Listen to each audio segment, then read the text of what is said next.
सो dears, आज हम जो है क्लास 3 की मैथमेटिक्स के बारे में पढ़ेंगे और क्लास 3 में जो एक्सरसाइज 2 है और उसमें जो 2 नंबर क्वेश्चन दिया हुआ है जस्ट उसको सॉल्व करेंगे।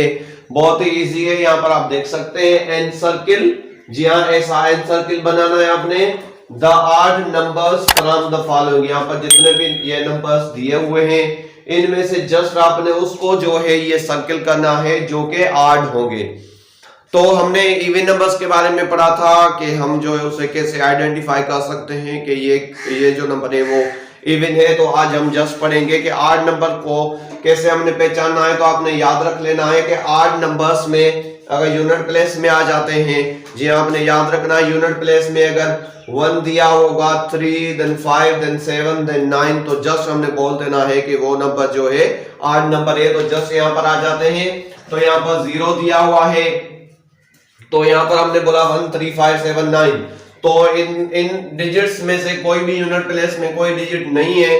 तो यहाँ पर ये एक इवन नंबर है। यहाँ पर 38, यहाँ पर भी 1 3 5 7 9 में से कोई भी 8 यहाँ पर यूनिट प्लेस में डिजिट नहीं है। तो जस्ट ये भी जो है एक इवन है। और यहाँ पर आ जाते हैं तो आप देख सकते हैं यूनिट प्लेस में यहाँ पर जो है 1 दिखाई दे रहा है। तो जस्ट इस वजह से हम बोल देंगे कि ये एक जो है आड नंबर है। और यहाँ पर 32 में 1 3 5 7 9 में से कोई भी डिजिट नहीं आया यूनिट प्लेस में। और यहाँ पर 64, इसमें भी आप देख सकते हैं 1 3 5 7 9 में से कोई भी जो है डिजिट नहीं आ रहा। तो हम बोल देंगे कि ये भी जो है एक आड नंबर नहीं। लेकिन यहाँ पर आ जाते हैं तो आप देख सकते हैं यूनिट प्लेस में, जी हाँ, ये यूनिट प्लेस वाला जो है डिजिट है। तो जस्ट ये जो है यहाँ पर 9 है।